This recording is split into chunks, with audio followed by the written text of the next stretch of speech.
돌짝밭이고, 근데 어떤 사람이 그 밭을 사려고 왔어요. 그럼 그 밭을 팔려고 하는 거예요.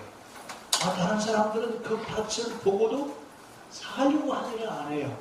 왜 안 살라고 그래요? 농사를 지을 만한 가치가 없어요. 그래서 다른 사람들은 안 살려고 그러는데 유달리 그 사람은 와서 그 밭을 팔려고 하는 거예요. 얼마냐고 값도 물어보지도 않습니다. 그리고 그 밭을 사서 나중에 그 밭에서 뭘 찾아내냐면, 뭘 찾아내요? 금 한 마리를 찾아냈어요. 그랬더니 사람들이 뭐라고 그래요? 이 친정에 나도 살걸. 거기에 금 한 마리가 있는 걸 왜 몰랐지? 여러분, 우리는 지금 신앙생활을 하면서 신앙의 가치를 찾아내야 돼요. 신앙의 가치는 밭에 감추인 보화와 같습니다. 근데 그 밭은 어떤 밭이냐면 돌짝밭이에요. 농사 짓는 사람이 볼 때 전혀 가치가 없어 보여요. 그런 밭에 뭐가 있다고? 보잘것없고 밭으로서 제 역할을 할 수 없는 것 같은데 그 밭에 금 항아리가 있었다라고 예수님이 비유로 말씀을 하셨습니다. 밭에 감춘 보화를 찾아내는 것, 그 보화의 가치를 인정하고 밭을 사는 사람, 이 사람이 바로 누구냐면 신앙생활하는 사람이에요. 우리에게는 어떤 눈이 필요하냐면 밭에 있는 돌짝밭 속에 금 항아리가 있는 것을 보고 그 밭을 살 수 있는 그런 눈이 우리에게 필요합니다. 오늘 이런 가치, 이런 세계관이 우리에게 필요한데 우리가 가지고 있는 세계관은 성경적인 세계관도 아니고 신앙인들이 가져야 되는 신앙관 세계관도 아니고 우리는 세상 사람들이 가지고 있는 세계관을 가지고 성경을 보고 있고 신앙의 가치를 보고 있어요. 그러면 성경의 말씀을 가지고 있는 성경의 말씀대로의 가치관을 가지고 보는 것이 성도의 시각이어야 돼요. 그런데 세상적인 가치의 시각을 가지고 신앙을 바라본다면 신앙인일까요? 아닐까요? 예? 신앙인이죠.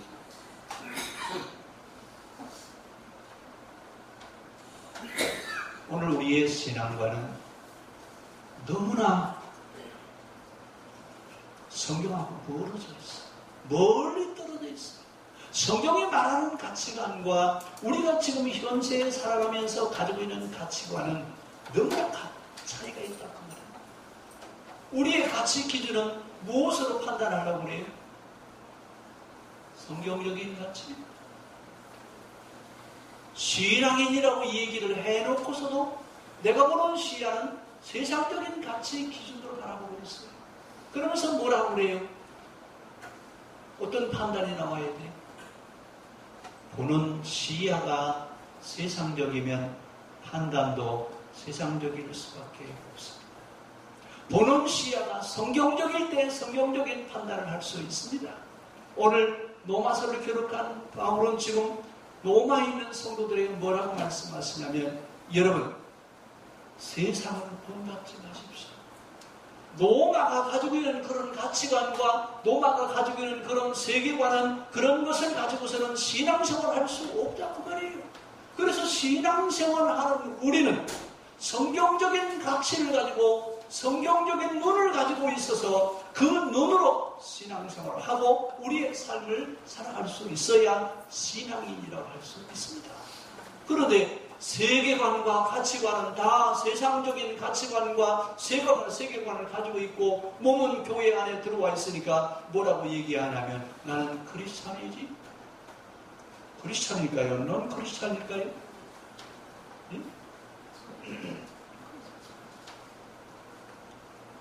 기독교인이 아니라고 그러면 속상할 테고 기독교인이라고 하면 좀 그렇고 그래.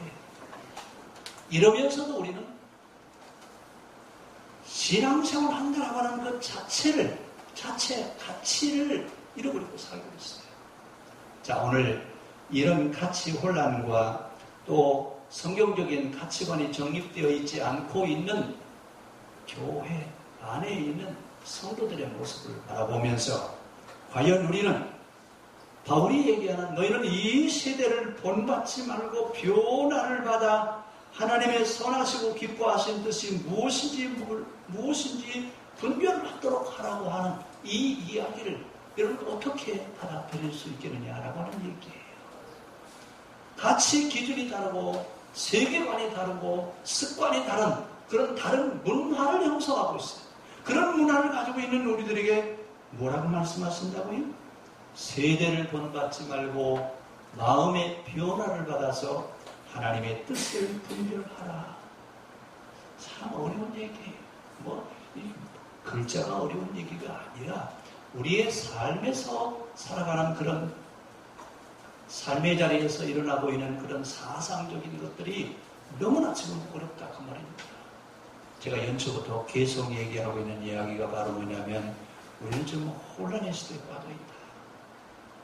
이 혼란 시대에 빠져있는 이유가 바로 어디 있느냐? 그 이유를 바울은 그렇게 얘기합니다. 가치관과 세계관이 달라졌다.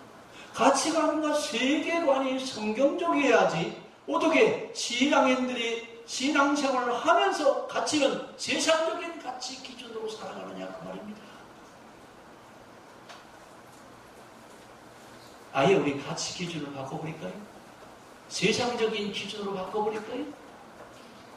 이렇게 얘기를 하면 여러분 예배 마치고 나가시면 또 그럴 겁니다.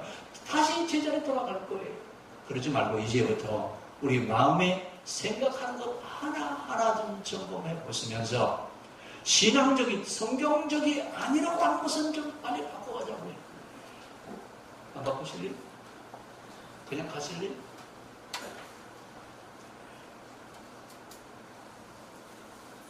제가 지금 못하는 얘기 가운데 하나가 부활에 대한, 구원론에 대한 얘기를 지금 못하고 있습니다. 왜 못하고 있냐면 만약에 제가 지금 성경적인 구원론을 얘기를 하면 아마 여러분들 다들 그냥 이구동성으로 그럼 나는 뭐야? 나는 그동안 신앙생활한 건 뭐야? 다 반문할 거예요. 근데 제가 은퇴하기 전에는 언젠가는 꼭 얘기를 하고 은퇴를 할 겁니다. 왜냐하면 우리의 신앙은 성경적이어야지 세상적 가치 기준으로 세워져 있는 신앙은 하나님 나라의 기준이 아닙니다. 분명하게 우리는 선을 그어야 됩니다. 오늘 바울은 이런 이야기를 하면서 우리에게 뭐라고 얘기하냐면 시대를 보는 시각이 좀 있어야 됩니다. 보는 시각을 심리학에서는 알아차리기라고 그렇게 얘기합니다. 되게 이 알아차리기는 심리학에서는 사람의 얼굴을 보고 그 사람의 컨디션을 얘기를 해요. 처음 얼굴을 딱 보면서 그 사람이 그날 감정, 그날 어떤 생활 태도 이런 것들이 다 얼굴에 써 있는데 오늘 우리는 사람들만 읽어내지 말고 이 시대를 바라보면서 이 시대를 우리가 알아차리게 할 수 있는 그런 시각이 필요하다고 하는 얘기입니다. 왜 이렇게 이야기를 하느냐? 여러분 교회사에서 초대교회에서 중세로 넘어갈 때 그 전환점에 있을 때 전환점의 방향을 문을 열어준 사람이 바로 누구냐면 어거스틴입니다. 어거스틴은 이 현실의 문제, 지금 그 당시 성도들이 갖고 있는 현실의 문제를 풀어가는데 어떻게 답을 내느냐? 그 어거스틴이 현실에 대한 대답을 뭐라고 대답을 하고 있느냐면 그는 신앙적으로 대답을 하는 것이 아니라 철학적으로 대답을 했어요.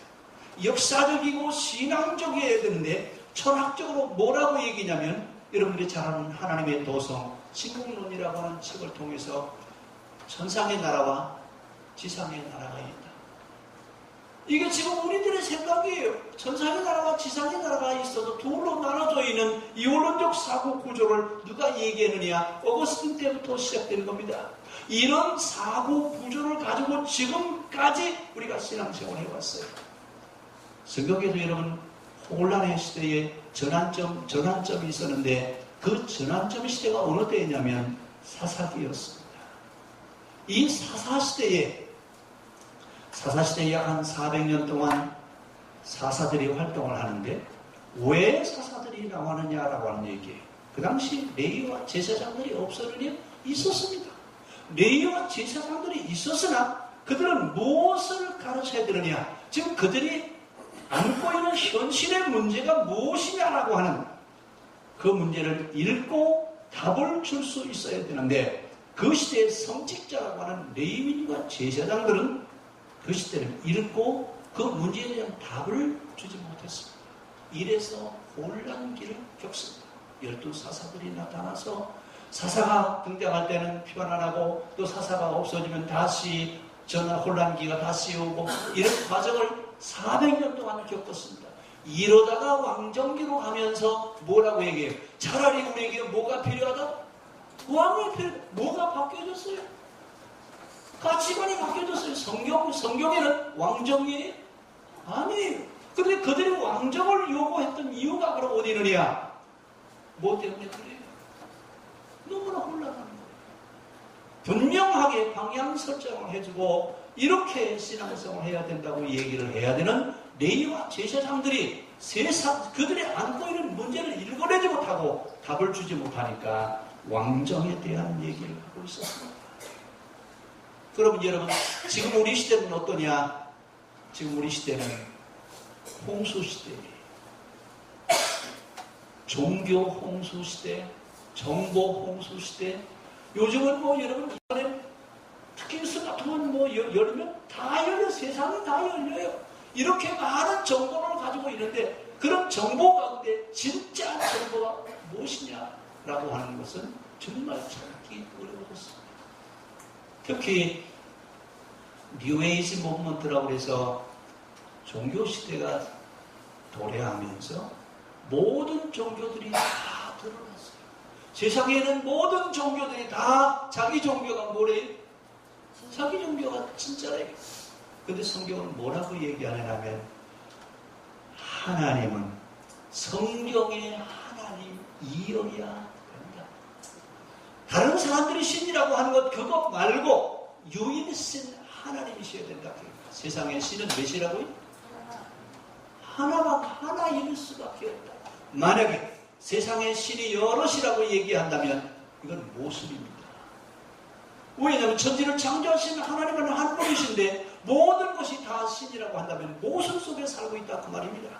결국 우리는 지금 종교시대, 종교라고 하는 것이 세상에 다 드러나면서 어떤 사람은 무슨 종교 다 자기 종교가 진짜라고 하는데 그 진짜라고 하는 곳에 이제는 우리가 좀 혼돈할 수밖에 없게 되어 있습니다.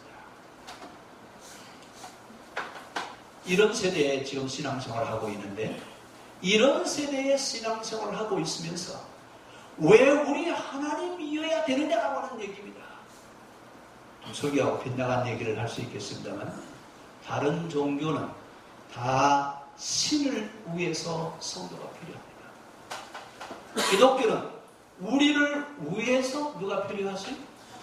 하나님이 계셔요. 여러분 이런 종교 성경밖에 없어요. 이것이 유일신 사상입니다. 우리는 이런 훌륭한 성경적인 가치관과 훌륭한 성경적인 신관을 가지고 있는데도 불구하고 우리의 사상과 우리의 가치관은 세상적인 가치관을 가지고 있습니다.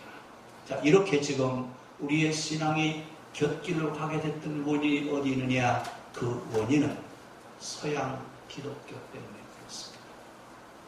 먼저 이제 성경 기독교와 서양 기독교에 대한 얘기를 제가 한번 말씀을 드리겠습니다. 우리는 지금 서양 철학 위에 있는 기독교를 가지고 있어요. 그러면 성경적인 가치, 성경적인 그런 사고 위에 있는 신앙이냐? 그게 아니라 그리스 철학 위에, 그리스가 만드는 철학적 기반 위에 기독교라고 하는 껍데기를 덮어놨어요. 근데 겉으로는 뭐예요? 기독교예요. 속은요? 헬라 철학이에요. 여러분, 우리 신앙생활 하면서 교리 가운데 제일 어려운 교리가 뭐냐면 삼위일체예요. 여러분, 삼위일체 설명하실 수 있어요? 성부, 성자, 성령, 하나님은 한 분이시다. 이것을 철학적으로 설명하려면 하루 종일 설명을 해야 돼요. 오늘 하루 설명을 해야 3일체를 설명할 수 있습니다. 그런데 성경과 우리 고조선, 우리나라 사상으로 설명을 하면 어떻게 설명하느냐? 하늘과 땅과 사람은 하나다. 천지인 하나예요. 셋이 좀 너무 어려운 얘기하는 거예요. 지금 우리의 신앙은 철학화되어 있는 이성 중심의 신앙이지, 삶의 현장의 문제를 생각하고 삶의 현장의 문제를 가지고 하나님 앞에 기도하면서 믿음으로 가게 하는 그런 신앙생활이 아니라고 생각해요. 그럼 이제 우리는 지금 현실의 문제를 읽어낼 수 있어야 되는데, 구약시대는 하비루가 문제였습니다. 신약에서는 죄인이 문제였어요. 그럼 오늘 우리가 살고 있는 이 시대는 뭐가 문제일까요? 가장 큰 문제가 뭐냐면 사람을 불행하게 하는 것, 이것은 없어져요. 뭐가 없어져야 된다고요? 구약시대는 하비루 문제가 사람을 가장 불행하게 했고, 신약시대는 죄인의 문제였고, 중세 기독교 시대에는 봉건주의가 문제였습니다. 이 봉건주의를 타파하기 위해서 인문주의자와 계몽주의자들이 나와서 뭐라고 얘기했어요? 깨어라 말이야. 사람을 가장 불행하게 하는 것은 곧 봉건주의다. 근데 교회는 지주고 성도는 소작인이에요. 이런 성경에 이런 제도가 있어요? 여러분, 세상에 여러분 기독교가 세계를 지배하는 중세시대에 봉건제도가 있었다? 그 당시 신분제도가 만들어졌다? 여러분, 이건 있을 수 없는 일이에요. 기독교가 지배하는 세대에 성경은 분명히 뭐라고 했어요? 공평한 땅, 신앙, 공동체, 신분지, 빈부격차가 있어요, 없어요? 있을 수가 없는데 어떻게 기독교가 지배하는 중세시대에 이런 일이 일어날 수 있느냐라고 하는 얘기입니다. 이래서 인문주의자들이 나타나서 계몽운동을 했던 것이 종교개혁 이후에 일어났던 사건들입니다. 그럼 오늘날 우리가 살고 있는 우리 시대의 문제는 뭐가 문제일까요? 봉건제도일까요? 독재일까요? 아니면 뭐가 문제일까요? 가장 큰 문제는 사람을 불행하게 하는 문제는 이 세상에 있어서는 안 됩니다. 그것 가운데 가장 큰 것이 뭐냐면 기아, 질병, 그 다음에 선악을 분별하게 하는 형벌의 문제, 이런 것들이 사람들이 사는 가장 큰 문제입니다. 근데 오늘날 여러분, 교회가 이 땅의 모든 사람들이 행복하게 살아가게 하자고 하는 얘기를 해요. 예수 믿고 복 받으라고 하는 얘기하고 있지, 우리가 살고 있는 이 시대의 모든 사람들이 행복하게 살아가야 됩니다. 모든 사람들이 골고루 나누어서 부족함이 없는 행복한 삶을 살아가게 하는 그런 나라가 되어야 된다고, 그런 세상이 되어야 된다고 누가 얘기를 해야 돼요? 그 교회가 얘기를 해야 돼요. 근데 오히려 교회는요, 큰 교회, 작은 교회 나눠놓고요, 큰 교회는 아방궁을 만들어 놓고 없는 가난한 교회들은 교회를 운영할 수가 없어서 어려움을 겪는 교회들이 한두 교회가 아닙니다. 교회가 지금 양극화되어 버렸어요. 세상이 양극화된 것도 문제인데 교회가 양극화되어져서 큰 교회들은요, 지금 이 시대가 위기의 시대라고 전혀 생각하지 않습니다. 왜? 자기 교회는 지금 엄청나게 부흥하고 있기 때문에 시대가 지금 어떻게 되어가는지 모르고 있어요. 망하는 줄 모르고 망하는 곳 속에 빠져있는 사람과 같은 그런 착각 속에 빠져 있습니다. 자, 오늘 우리 교회가 이 시대에 대한 감각을 다시 회복해야 되겠는데, 교회가 지금 무엇을 해야 될 것이냐? 교회의 사명 인식입니다. 종교개혁이 일어났을 때 종교개혁자들은 성경과 역사가 만나야 된다고 외쳤습니다. 근데 문제는 마틴 루터는 교회 안의 문제만 얘기했지 교회 밖은 얘기하지 않았습니다. 요즘 여러분 기독교 신문이나 기독교 잡지를 보면 종교개혁 500년 엄청나게 지금 세미나고 엄청나게 얘기를 많이 해요. 그러면 1517년 마틴 루터가 종교개혁을 했는데 종교개혁은 무슨 일이 일어나야 됐습니까? 오늘날 우리가 종교개혁을 이야기할 때 종교개혁은 인류 역사에 가장 중요한 일을 해야 되는 시점이었습니다. 무슨 얘기냐면 인류 역사에 피를 흘리지 않고 세상을 개혁할 수 있는 마지막 기회였었다 그 말입니다. 근데 여러분 종교개혁 이후에 어떤 일이 일어났어요 여러분? 제일 큰 건 제국주의. 1차 세계대전, 2차 세계대전 이런 큰 전쟁이 언제 일어났어요? 종교개혁 이후에 일어난 일들이에요. 이런 일들이 일어났는데 이런 일들을 막을 수 있는 마지막 기회가 언제였었다고요? 그런데 종교개혁은 제대로 됐지? 교회 안에 분열만 가져왔지 온전한 종교개혁을 이루지 못했습니다.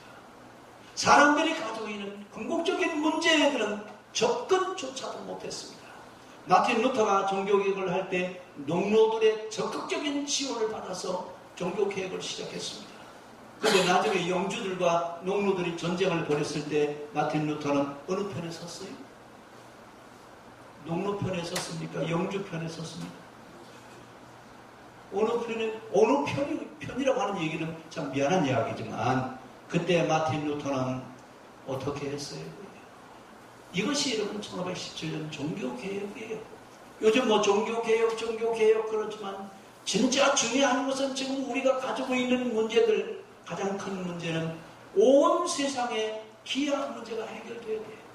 모든 사람들이 먹고 사는 문제가 해결돼야 되고 그 다음에 해결돼야 될 문제는 바로 뭐냐면 질병에 대한 문제.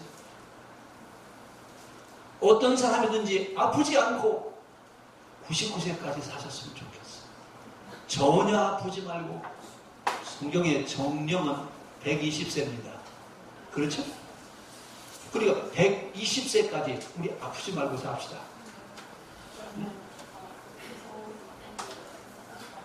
근데 아무도 대답할 수가 없어요.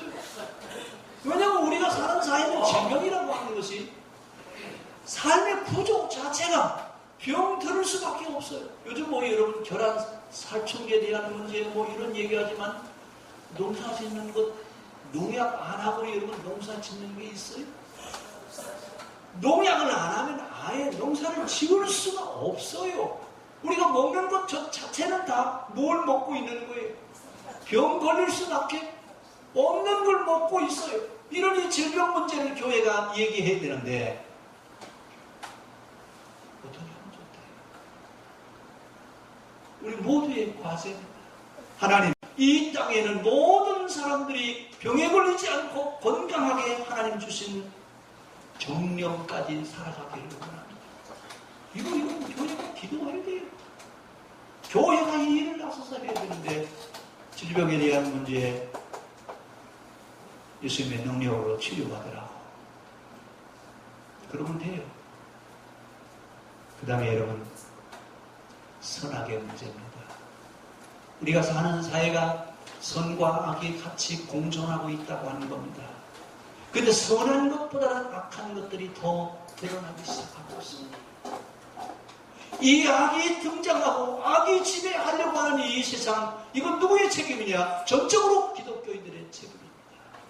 하나님, 우리가 사는 세상에 악이 지배하지 않고 선이 지배할 수 있는 하나님이 만드신 본래 천지 창조의 그때 그 모습으로 회복되어져 가기를 원합니다. 이런 기도해야 되는데 이 세상에 악이 지배하는 그 모습을 바라보면서 가슴 아파하는 분들이 있습니다. 세상이 그런 것? 세상이 그럴 수밖에 없나 봐. 여러분 그러고 살아가야 됩니까? 아닙니다. 하나님, 우리가 살고 있는 이 세대에 악이 지배하지 않기를 원합니다. 악의 세력을 하나님 제거시켜 주시고 모든 사람들이 선하게 살아갈 수 있게 하여 주시옵소서. 이거 기도해야 되는데 여러분, 이런 기도는 안 하고 여러분 복권 사는 기도를 해서 믿으면 복 받는다는, 어떤 사람들은 어떤 교회는 또 그러더라고요. 자기 교회 나와서 3년 안에 집 못 사는 사람은 예수 잘못 믿은 사람이에요. 이거 세상에 이런 죄송해요. 제가 열받아서 그래요. 이건 정말 심판받은 일이에요. 선악이 공존하고 있는 사회. 그러나 하나님, 이 땅에 우리가 사는 세상에는 선이 세상을 지배하기를 원합니다. 선이 지배해야죠.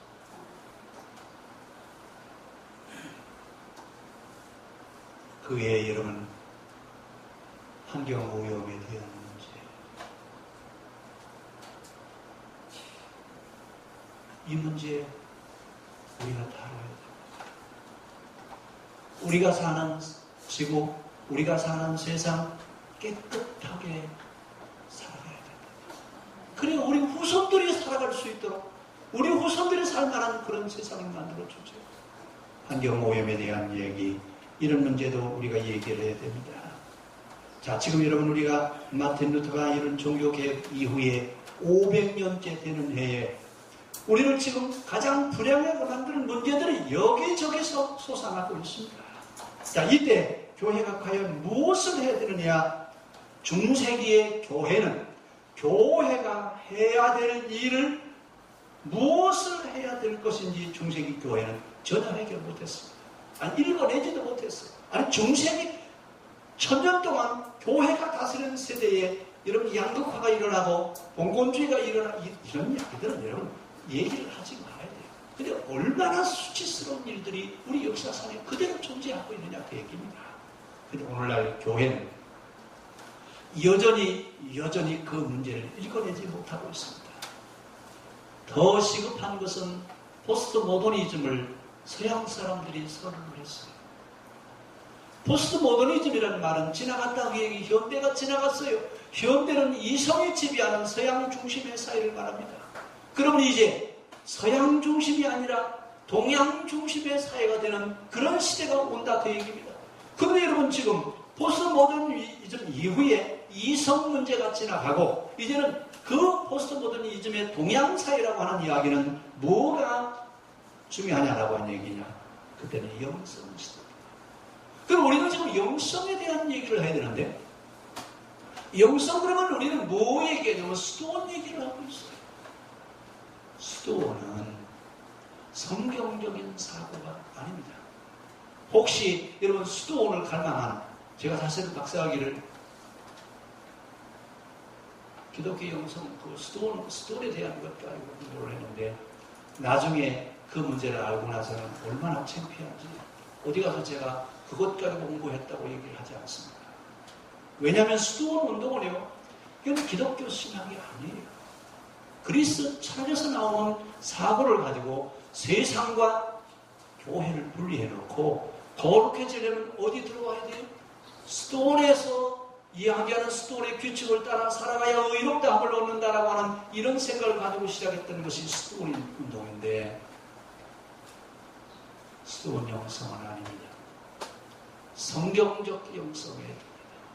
그러면 성경의 영성은 뭐냐? 높아지려 하면 대접을 받고 싶으면 어떡하라고요? 대접받고. 이것이 성경적인 영성의 기준이에요. 물은 위에서 어디로 흘러가요? 높은 곳에서 낮은 곳으로 흘러가는 것이 물의 원리입니다. 기독교의 영성의 원리는 자연의 이치와 같습니다. 왜냐하면 세상에 하나님이 만드신 세상과 신앙의 원리는 같기 때문에 그렇습니다. 그러면 이제 우리가 오늘 우리의 문제를 좀 살펴봐야 되겠는데, 우리의 문제는 지금 가장 큰 것은 바로 뭐냐면 경쟁사회입니다. 경쟁 시대라서 나만 살면 돼요. 다른 사람이 어떻게 살든 말든 나만 살면 된다라고 하는 얘기예요. 무엇을 잃어버리냐면 같이 사는 정의로운 것을 잃어버렸습니다. 옛날 우리나라는요, 혹시 농촌에서 사신 분들은 두레라고 하는 거 아세요?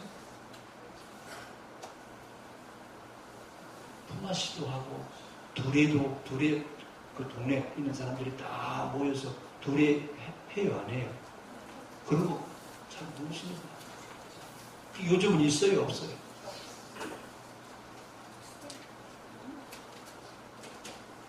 요즘은 이런 거 없어요. 다 없어졌어요. 우리가 사는 사회가 같이 사는 상생의 원리를 잃어버렸고 기본을 무시합니다. 원칙이 없어졌어요. 더 중요한 것은 각자 도생입니다. 나만 살면 되지. 남이야 어떻게 되든 나는 상관하지 않습니다. 그래서 옛날에는요, 한 동네에 살면 누구네 집이 형편이 어떤지 다 알아요, 몰라요? 다 알아요. 근데 요즘은요, 아파트 철문 딱 닦고 들어가면요, 전혀 몰라요. 혹시 여러분 아파트 다니시면서 문패 걸어놓은 집 보셨어요? 네? 문패 있어요, 없어요? 문패가 없고 뭐만 달려있어요? 외포. 익명성의 사회를 살고 있어요. 나는 있어요, 없어요? 나를 잃어버리고 살아요. 그래서 누가 초상이라면, 누가 돌아가실 때가 아니라, 몇 호 돌아가셨대? 누가 죽었어요? 사람이 죽었어요? 아파트가 죽었어요? 그럼 지금 우리가 사는 세상이 그래요. 왜 이런 현상이 오느냐? 이런 현상이 온 건 실용주의 때문에 그렇습니다. 실용주의는 미국이 남북전쟁 이후에 만들어낸 사상인데 뭐든지 이익이 있어야 된다 필요해요. 경제의 원리로는 맞을 수도 있어요. 그러나 신앙생활하는 우리에게는 실용주의는 적입니다. 그런데 우리는 지금 실용주의에 빠져 있어요. 그런데 실용주의에 빠져 있으면서 이기주의적인 그런 생각을 하고 있는데 그런 생각을 하고 있다라고 하는 것이 내 생각인가? 그것 자체도 인식을 못하고 있다고 합니다. 이래서 우리는 지금 영성시대에 살아가기 위해서 정신적인 그런 문제를 이제 해결해야 되는데 이 정신적인 사회를 우리가 해결하기 위해서는 성경에 말하려고 하는 온 세상 사람들이 행복하게 살아가게 하는 그런 일들이 교회를 통해서 이루어져요. 이 일이 이 땅의 교회를 통해서 하나님이 하시기를 원하시는 것이 바로 뭐냐면 하나님의 뜻이 뭐냐? 하나님의 뜻은 이 세상의 모든 사람들이 행복하게 살아가는 것이 하나님의 뜻입니다. 믿는 사람만이요? 그러면 그 하나님은 믿는 사람만 믿는 하나님이세요. 성경의 하나님은 온 세상 사람들이 행복하게 살아가기를 원하십니다. 그래서 출애굽기에 하나님에 대해서 설명하기를 뭐라고 그랬어요? 출애굽기 36장 4절에 뭐라고 그랬죠? 가난한 이를 보시면 한없이 가슴 아파하시고 이런 분이 성경의 하나님이에요. 근데 오늘 우리는 성경의 하나님을 그렇게 이해하지 않고 있다고 하는 얘기입니다. 이래서 우리는 지금 자본주의적 사회 속에 살고 있으나 이 자본주의라고 하는 사회는 일부에게는 큰 행복을 가져줄 수 있으나 다수에게는 그렇지는 않습니다. 그럼 이제 우리가 어떻게 하면 좋겠느냐? 어떻게 하면 좋겠습니까? 성경으로 돌아와야죠. 성경적 사고로 돌아와야죠. 성경적 사고, 성경적 가치 구조, 성경적 삶의 방법으로 돌아와야 됩니다. 그래서 세계관이 달라져야 되고 가치관이 달라져서 이제는 성경적 사고 방식으로 살아가도록 우리의 삶이 변화되어져야 됩니다. 그러니까 변화를 받으라고 했어요. 너희는 이 세대를 본받지 말고 오직 마음을 새롭게 함으로 변화를 받아서 변화되어지라고 성경은 분명히 얘기하고 있습니다. 그런데 지금 뭐가 변화되어져야 되느냐? 뭐가 달라져야 돼요?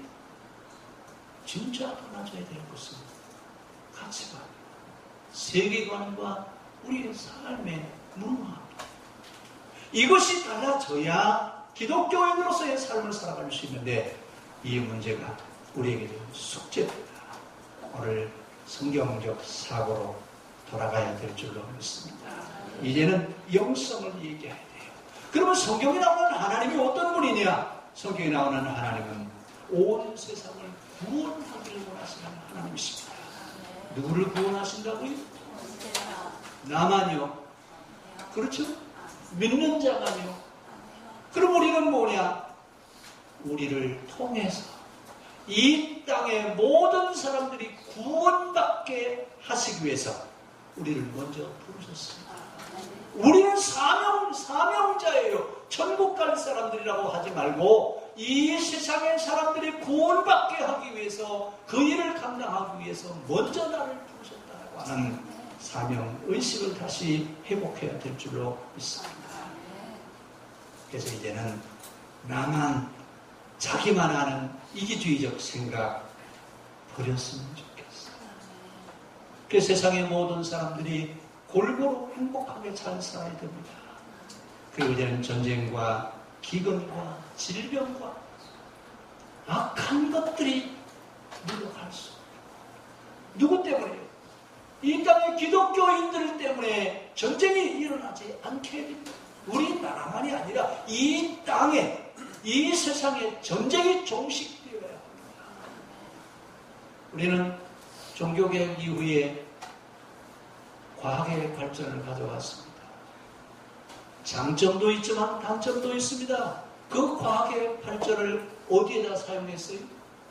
무기를 만드는 데 사용했어요. 과학의 발전은 인류 공용에 이바지할 수 있어야 되지. 무기를 만드는 데 사용하는 건 하나님의 뜻이 아닙니다. 전쟁이 일어나지 않아야 되고 전쟁이 우리가 사는 세상에 전쟁이 물러가도록 여러분 기도해야 될 줄로 믿습니다.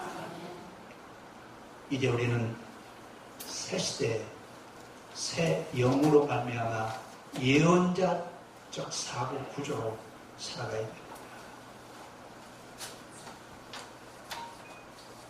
은둔과 수도로 살아갔던 그런 사고 구조가 아니고 이 땅 위에 하나님의 나라를 이루어가기 원하는, 이 땅 위에 하나님의 나라가 이루어지게 하기를 원하는 그런 사고 구조로 살아가야 됩니다.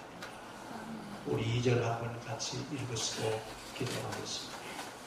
너희는 이 세대를 본받지 말고 오직 마음을 새롭게 함으로 변화를 받아 하나님의 선하시고 기뻐하시고 온전하신 뜻이 무엇인지 분별하도록 하라. 아멘. 하나님, 우리에게만 늘 말씀을 주시고